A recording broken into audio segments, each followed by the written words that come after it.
At a time when the aviation sector is still grappling with the technological challenges posed by the two aircraft crashes in Indonesia and Ethiopia involving Boeing 737 MAX 8 jets, Lion Air pilot Bhavya Suneja's wife Garima Sethi has revealed that she pleaded with senior officials of the Indonesian carrier to ground the aircraft in January. Sethi told The Washington Post that she made the requests numerous times since the October 29 crash near Jakarta that claimed 189 lives, including Suneja's. The mishap also opened investigations into and debates around the Maneuvering Characteristics Augmentation System (MCAS) system, a stall prevention system designed to point the nose of the 737 MAX 8 downward if it is in danger of stalling, or losing lift. The latest revelation comes amid Boeing conducting test flights of its upgraded narrow-body aircraft to evaluate a fix for the system last week, which has been identified as a potential cause for the two crashes within a gap of 5 months. What is MCAS? As per an explainer on aviation website AirCurrent, during the 737 MAX 8 development phase, Boeing engineers faced a problem of fitting a much larger and more fuel-efficient engine under the narrow-body passenger jet's low-riding landing gear. They moved the engine a little bit forward and higher, apart from extending the landing gear by 8 inches, thereby introducing another 14% improvement in fuel consumption of the aircraft. The relocated engines led to a situation where the aircraft's nose was getting inclined upwards. To compensate for this, Boeing engineers tweaked the aircraft handling mechanism through the MCAS system, a mechanism which helps the pilots to bring the nose down, in case the aircraft's angle of attack drifts too high during manual flights.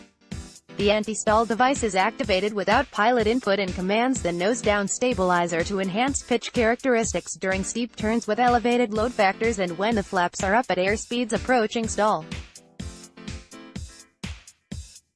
It activates when the sensed angle of attack (AWA) exceeds a threshold based on airspeed and altitude, tilting the 737 MAX's horizontal stabilizer upward at a rate of 0.27 degrees per second for a total incline of 2.5 degrees in just under 10 seconds. The stabilizer movement depends on airspeed, measured in Mach number. The stabilizer moves less at higher Mach, and more at lower Mach. The pilots can't stop or override the trim mechanism under MCAS by moving their control yokes.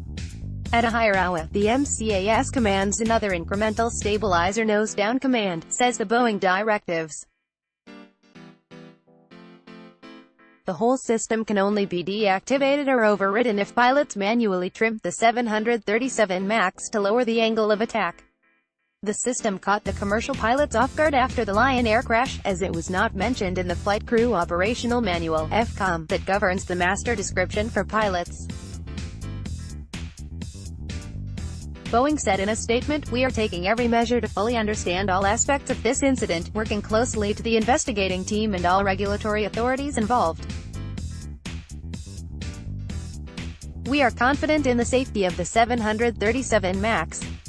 Safety remains our top priority and is a core value for everyone at Boeing." The explainer also said that since MCAS operates at a higher G load and near stall, a pilot should never see the mechanism's operation. So Boeing did not include the MCAS details on its FCOM. Sethi blames Lion Air for failing to act on her concerns. Sethi said that despite her taking up the issue of the aircraft's safety, Lion Air said they needed more information before taking a decision on grounding their remaining 737 MAX 8 fleet. The officials also told her that Boeing had reassured the Indonesian carrier that the aircraft was safe. Sethi believes the Ethiopian air crash, which killed 157 on board, including the flight crew, could have been avoided if the appeals against the usage of Boeing 737 MAX 8 were given more weight by aviation stakeholders. "We tried to do our part, but nobody heard us," Sethi added. Lion Air and Indonesia's National Transportation Safety Committee declined to respond. Indonesia experts released a preliminary report in November, which focused on possible flawed readings by 737 MAX's MCAS mechanism. Investigators believe the system redirected the aircraft's nose downward, leaving the cockpit crew unable to override the autopilot. A similar scenario is now being investigated as the potential cause for last month's Ethiopian crash.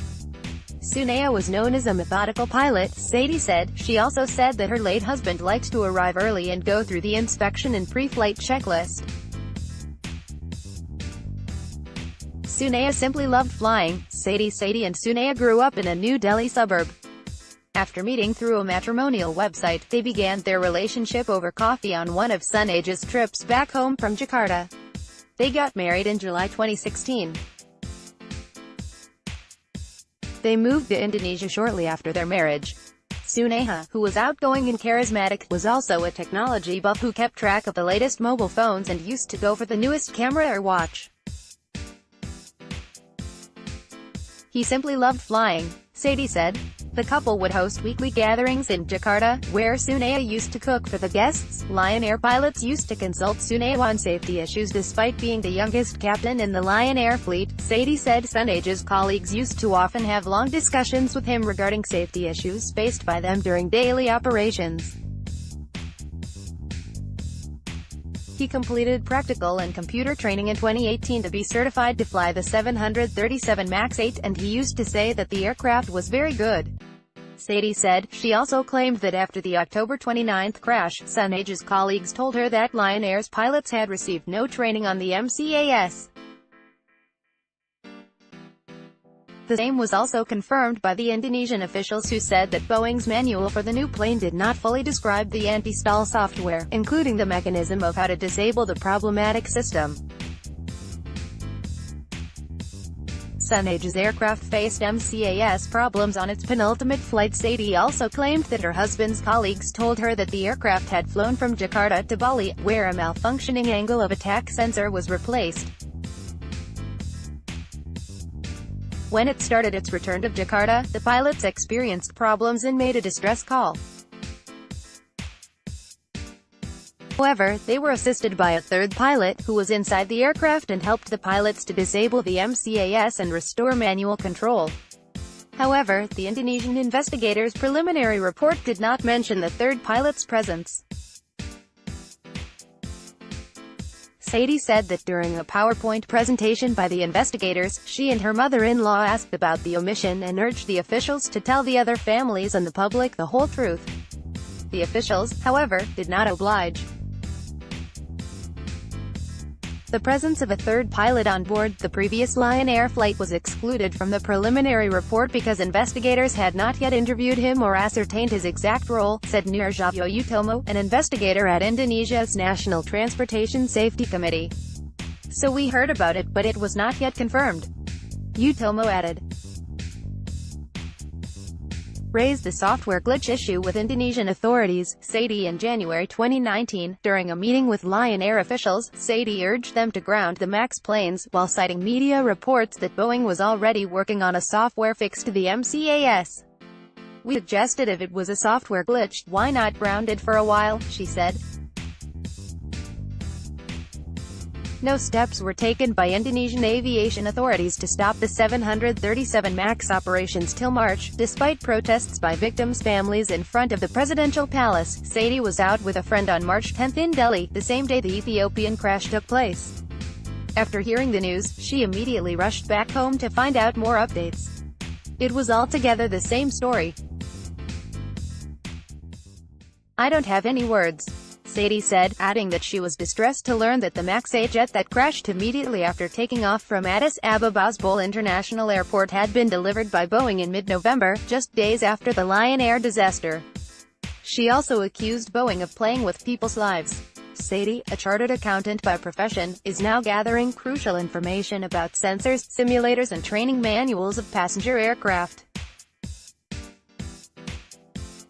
I'm just looking for justice. Whoever was at fault should own up to their mistakes, she said. She hasn't filed any lawsuit against Lion Air over the death of her husband, whom she still remembers as a passionate flyer and a good human being.